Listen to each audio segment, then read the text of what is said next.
Hello मेरे प्यारे दोस्तों, आपका हमारे चैनल कुछ तो खास है में बहुत बहुत स्वागत है। दोस्तों, आज हम जानेंगे मिठाई की दुकान का बिज़नेस आप घर बैठे शुरू कैसे कर सकते हैं।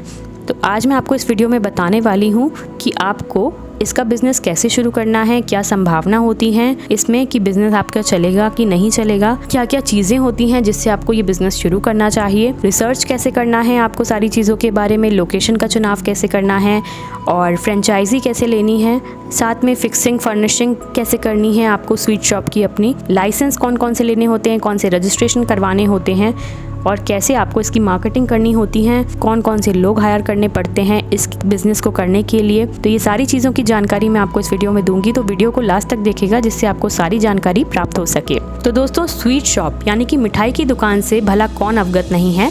जी हाँ, हर गली मोहल्ले में हमें एक से अधिक इस प्रकार की दुकानें देखने को मिल ही जाती हैं। वर्तमान परिदृश्य में एक मिठाई की दुकान में सिर्फ मिठाई की ही बिक्री नहीं होती, बल्कि कई मिठाई की दुकान हल्दीराम, ओम स्वीट्स इत्यादि की तर्ज पर लोगों को छोले भटूरे, इडली सांभर, डोसा, पाव भाजी, लस्सी इत्यादि भी बेचते हैं। कहने का आशय ये है कि वर्तमान में बड़े बड़े स्वीट हाउस लोगों को मिठाई के अलावा ब्रेकफास्ट, लंच, डिनर इत्यादि की भी पेशकश कर देते हैं। लेकिन ये सब उद्यमी की योजना पर निर्भर करता है कि वे क्या क्या फूड आइटम बनाकर लोगों को बेचने की इच्छा रखता है। वैसे देखा जाए तो शुरुआती दौर में उद्यमी को सिर्फ मिठाइयों को ही अपना स्वीट शॉप का हिस्सा बनाना चाहिए। जहाँ तक सवाल मिठाई के इस्तेमाल का है, अपने देश भारत में लोग लगभग हर छोटी बड़ी खुशी में अपना एवं अपने जानने वालों का मुंह मिठाई से मीठा कराते हैं और त्योहारों जैसे होली, दिवाली, ईद इत्यादि में तो मिठाइयों की इतनी मांग होती है कि इस मांग को पूरा कर पाना भी एक चुनौती हो जाता है। इसके अलावा जब लोग कहीं रिश्तेदारी में जाते हैं तो उनके लिए मिठाई ले जाने का भी रिवाज है।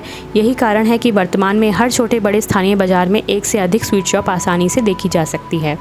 जैसे कि हम सब अच्छी तरह से जानते हैं कि वर्तमान में अधिकतर लोग त्योहारों एवं खुशी के मौक़ों पर अपनी जान पहचान वालों को मिठाई बांटना पसंद करते हैं।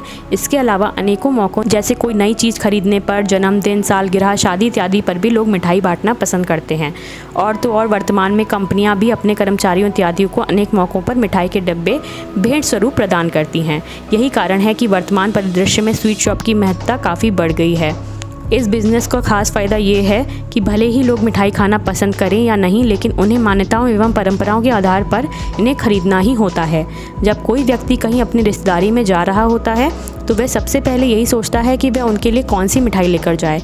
चूँकि अपना देश भारत रहन सहन, खान पान इत्यादि में विविधताओं से भरा हुआ देश है, इसलिए ये ज़रूरी नहीं है कि जो मिठाई उत्तर भारत में बिकती हो वही मिठाई दक्षिण या पश्चिम में भी बिकेगी। बल्कि सच्चाई ये है कि यहाँ राज्यों के आधार पर जैसे बंगाली मिठाई, गुजराती मिठाई, कन्नड़ मिठाई इत्यादि प्रचलित हैं। कहने का आशय ये है कि राज्य एवं लोकेशन के आधार पर उद्यमी को अलग अलग प्रकार की मिठाई अपने स्वीट शॉप के माध्यम से ग्राहकों को बेचने की आवश्यकता होती है। तो अब जानते हैं खुद की मिठाई की दुकान कैसे शुरू करें।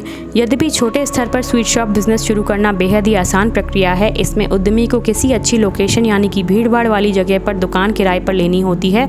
उसके बाद हलवाई, हेल्पर इत्यादि को काम पर रखकर मिठाई बनाने का काम शुरू कर देना होता है। लेकिन यदि उद्यमी चाहता है कि वह लंबे समय तक इस व्यापार में टिका रहे तो उसे बेहद सोच समझकर स्टेप बाय स्टेप सभी कार्य करने पड़ते हैं, जिनका विवरण मैं आगे देने वाली हूँ। तो सबसे पहला है मांग और सप्लाई पर रिसर्च करना है।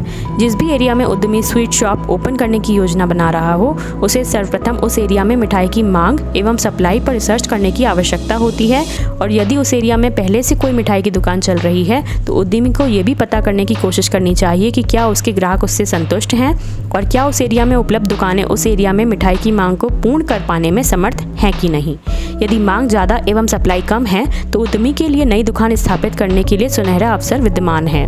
इसलिए सर्वप्रथम उद्यमी को मिठाई की मांग एवं सप्लाई पर रिसर्च करना बेहद आवश्यक हो जाता है। दूसरा इंपॉर्टेंट स्टेप होता है लोकेशन का चुनाव करना।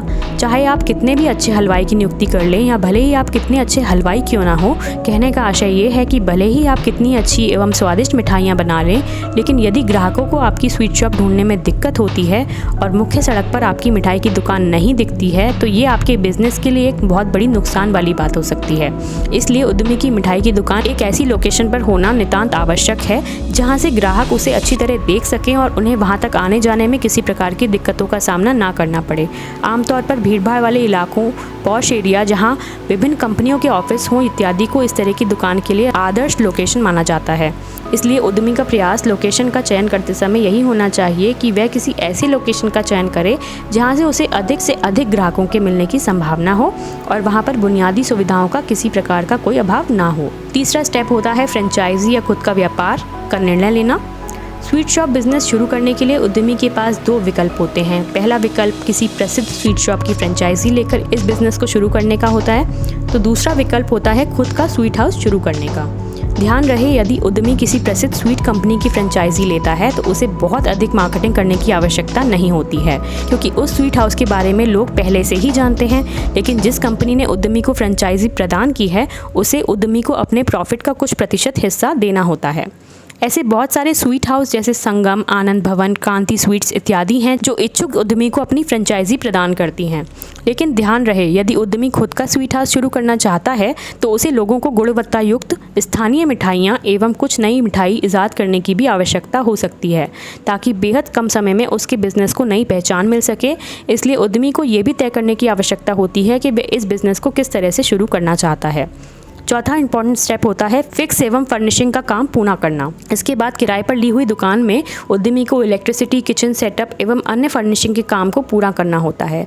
आमतौर पर एक स्वीट शॉप में अनेकों शीशे लगे बड़े बड़े काउंटर होते हैं जिनके अंदर मिठाई को डिस्प्ले किया जाता है। इनमें दोनों तरफ शीशे लगे होते हैं। जहाँ आगे की तरफ शीशे बंद होते हैं तो वहाँ पीछे की तरफ स्लाइडिंग वाले शीशे लगे होते हैं, ताकि उनका इस्तेमाल दरवाजे के तौर पर किया जा सके और मिठाई को काउंटर में आसानी से निकाला एवं लगाया जा सके। इसके अलावा दुकान की दीवारों पर भी शीशे एवं लकड़ी से निर्मित खांचे बनाए जाते हैं। इनमें आमतौर पर मिठाई के प्रिंटेड खाली डिब्बे रखे जाते हैं। उद्यमी चाहे तो इस काम के लिए किसी ऐसे कारपेंटर की मदद ले सकता है जिसने पहले भी किसी अन्य मिठाई की दुकान की फर्निशिंग की हो, या बजट अधिक होने पर किसी ऐसे आर्किटेक्ट की मदद ली जा सकती है जिसे मिठाई की दुकानों की डिजाइनिंग इत्यादि का उचित अनुभव हो। पांचवा इंपॉर्टेंट स्टेप होता है जरूरी लाइसेंस और रजिस्ट्रेशन प्राप्त करना। वैसे स्थानीय स्तर यानी कि छोटे स्तर पर स्वीट शॉप बिजनेस शुरू करने के लिए किसी प्रकार की लाइसेंस और रजिस्ट्रेशन की अनिवार्यता तो नहीं है, लेकिन चूंकि ये खान पान से जुड़ा हुआ बिजनेस है इसलिए उद्यमी को FSSAI रजिस्ट्रेशन अवश्य करा लेना चाहिए। यदि शुरुआती दौर में उद्यमी का टर्नओवर 12 लाख से कम है तो वह ये रजिस्ट्रेशन मात्र 100 से 150 रुपये का शुल्क अदा करके ऑनलाइन ही आसानी से किया जा सकता है। इसके अलावा उद्यमी को GST पंजीकरण इत्यादि की भी आवश्यकता भविष्य में हो सकती है, और उद्यमी चाहे तो स्थानीय प्राधिकरण जैसे नगर निगम, नगर पालिका इत्यादि से भी इस बारे में पता कर सकता है कि कहीं उसे इस तरह का बिजनेस शुरू करने के लिए उनसे तो किसी प्रकार के लाइसेंस और रजिस्ट्रेशन की आवश्यकता नहीं है। इसके बाद होता है छठा इंपॉर्टेंट स्टेप, जो है हलवाई इत्यादि की नियुक्ति करना। भले ही स्वीट शॉप बिजनेस शुरू करने वाले उद्यमी खुद ही हलवाई क्यों ना हो, लेकिन उसे कोई ना कोई कर्मचारी तो नियुक्त करना ही होगा। जी हाँ, यदि उद्यमी खुद एक हलवाई है तो उसे 2-3 हेल्पर की आवश्यकता तो होती ही है, जो उसके काम में उसका हाथ बटाएं और आने वाले समय में उसका विकल्प बन सकें। लेकिन यदि उद्यमी स्वयं हलवाई नहीं है तो उसे एक या एक से अधिक हलवाई नियुक्त करने की आवश्यकता हो सकती है और 2-3 हेल्पर नियुक्त करने की आवश्यकता भी हो सकती है। हालांकि उद्यमी को एक बात अच्छी तरह समझ लेना चाहिए कि हर हलवाई को हर तरह से मिठाई बनाना नहीं आता, इसलिए उद्यमी को उसी हलवाई की नियुक्ति करनी चाहिए जिसे उसके मेन्यू के मुताबिक लगभग सभी मिठाइयाँ बनाना अच्छे से आता हो। सातवां इंपॉर्टेंट स्टेप होता है संभावित ग्राहकों से मीटिंग एवं मार्केटिंग। हालांकि इसमें कोई दो राय नहीं है कि व्यक्तिगत ग्राहकों से स्वीट शॉप बिजनेस करने वाले उद्यमी का मीटिंग कर पाना संभव नहीं होगा, लेकिन यदि आप किसी ऐसे क्षेत्र में हैं जहां पर औद्योगिक इकाइयां एवं कार्यालयों की भरमार है तो वहां पर आप होली, दिवाली जैसे त्योहारों पर उनसे संपर्क कर सकते हैं, क्योंकि वर्तमान में विशेषकर दिवाली पर कर्मचारियों इत्यादि को कंपनी द्वारा मिठाई वितरित करने की परंपरा सी चल गई है। इसके अलावा इन कार्यालयों में समय समय पर कुछ छोटे बड़े कार्यक्रम होते रहते हैं, इसलिए इनसे लगातार संपर्क बनाए रखकर इनकी मिठाई संबंधी आवश्यकताओं को जानने की कोशिश करें और उन्हें अन्य की तुलना में थोड़े सस्ती दरों पर मिठाई ऑफर करें, क्योंकि उन्हें एक साथ सैकड़ों डब्बे खरीदने की आवश्यकता हो सकती है। इसके अलावा उद्यमी को विशेषकर त्योहार के अवसर पर पोस्टर, पैम्पलेट इत्यादि के माध्यम से लोगों तक अपने ऑफर एवं प्रोडक्ट की जानकारी पहुंचाने की भी कोशिश करनी चाहिए। तो दोस्तों, आज हमने जाना कि आप मिठाई की शॉप का बिजनेस कैसे शुरू कर सकते हैं घर बैठे। अगर आप सोच रहे हैं इन्वेस्टमेंट करने का तो आप इस तरीके से इन्वेस्टमेंट करके छोटी सी दुकान से बड़ी दुकान भी खोल सकते हैं, और सारी चीज़ें मैंने आपको इस वीडियो में बताई हैं जो आपको एक मिठाई की दुकान शुरू करने के लिए ज़रूरी होती हैं। तो उम्मीद करती हूँ ये वीडियो आपको पसंद आई होगी और आपके लिए हेल्पफुल होगी। तो अगर पसंद आई है तो इस वीडियो को लाइक और शेयर करना बिल्कुल मत भूलिएगा। मैं आपसे फिर मिलती हूँ एक नए वीडियो के साथ। तब तक के लिए bye bye, take care and thanks for watching.